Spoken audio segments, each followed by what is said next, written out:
Mheshimiwa Mwenyekiti, katika video yetu ya mwanzo tulizungumzia kuhusu swala la ziwa pale pamoja na wafadhili pamoja na mambo mengine kadha wa kadha. Sasa hivi tuko katika hichi kitalu kilichopo mbele yetu hapo ambacho kina miti kadha wa kadha. Pia pembeni yetu hapa kuna kisima. Hebu nakuomba unielezee hii miti pamoja na hichi kisima kina uhusiano gani au kina mustakabali gani kuhusiana na hili ziwa la Ambasha hapa Shenge Juu? Tafadhali Mheshimiwa Mwenyekiti. Kwa kweli hiki kitalu hiki kinahusika katika miti ambayo inasaidia katika upandaji, kama vile tulivyoonyesha kule kwamba hii miti ndio inaosaidia kuipanda kule. Kwa hiyo hiki kitalu ni kwa ajili ya eneo letu hilo. Miti ishakuwa tayari ndio tunachukua hapa tunakwenda kupanda kule.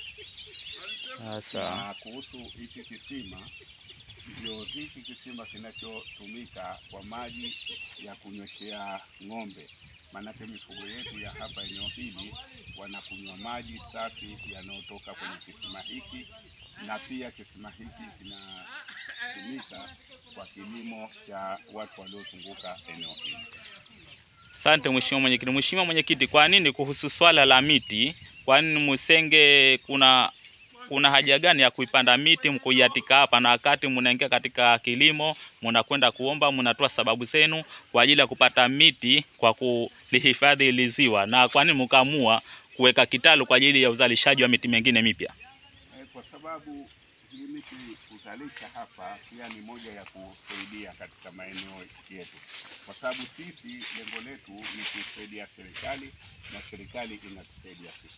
Kwa hiyo tunapofanya vitu kama hivi tunawasaidia ndugu zetu walioko majirani wanaotaka miti, na sisi pia inatusaidia ili bila kutia gharama ambazo zingeingia ndani ya jamii yetu.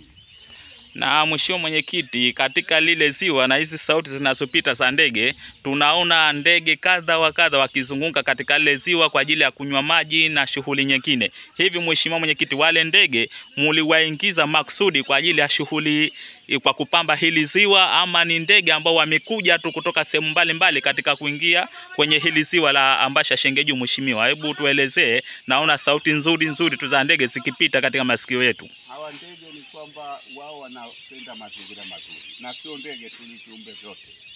Kwa hiyo mule unavyoona mna samaki wanaishi mule, kambare, perege, na mna ndege wale, na baadhi ya ndege wengine kama ingekuwa ni jioni saa 10, 11, 12 ungekuta ndege wamejazana hapa wanakuja, kwa sababu mazingira yakiwa mazuri viumbe vyote vinapenda. Na bado hapa baada ya hii miti ambayo tumepanda pale na mengine tutakaongezea ikikuwa ikaleta mandhari nzuri, basi pataja ndege aina mbalimbali. Naweza ukatuelezea Mwenyekiti, hili ziwa lina ukubwa wa kiasi gani, au bado hujafanya utafiti huo? Bado utafiti, kwa sababu limeliwa sana na hawa watu ambao wanashughulika na kilimo humu pembezoni, lakini pia huko baadaye tutaongea nao na wao watatupa ushirikiano ili tuweze kurekebisha hapa. Na lengo lenu Mheshimiwa Mwenyekiti wa Jumuiya ya Maendeleo ya Shenge Juu, kutokana na hili ziwa, huu karabati mnaofanya kwa ajili ya uzalishaji, ama mnaofanya kwa ajili limradi tu maji yasipotee na isipotee ile hadhi ya ziwa, au mmelifanya kwa ajili ya lengo gani? Kwa kweli lengo letu kwanza ni kuhifadhi hili ziwa lisipotee, la pili ni kuhifadhi viumbe hai vilivyopo hapa, na pia tuna mpango wa kuleta samaki kutoka maeneo mengine kama wale sato, perege zaidi, ili tuifikie serikali, kwa sababu wameshakuja wataalamu wakatuambia pia wanataka wafanye utafiti kwa kuwapandikiza hawa samaki hawa niliowataja, waone vipi katika kisiwa chetu cha Pemba watakuwa wanaleta uhai gani. Je, watahimili hali ya hewa ya huku na maji yetu ya Pemba? Wakiona hivyo, basi hapa patakuwa ni neema katika kijiji chetu cha Shenge Juu na vijiji vingine vilivyozunguka vya eneo hili.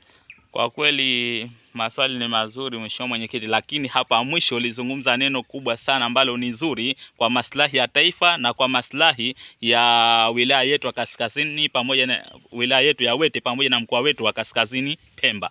Hii Mheshimiwa, masuala ya ufugaji, je, mna wataalamu wanaoshughulikia ambao watakuja kushughulikia hilo swala la ufugaji, ama itakuwa ni nyinyi kwa nyinyi tu munaingia na kuingia katika swala hilo la ufugaji wa samaki, au kuna wataalamu ambao mmewabuni kwa kuja kuwekeza katika swala hilo?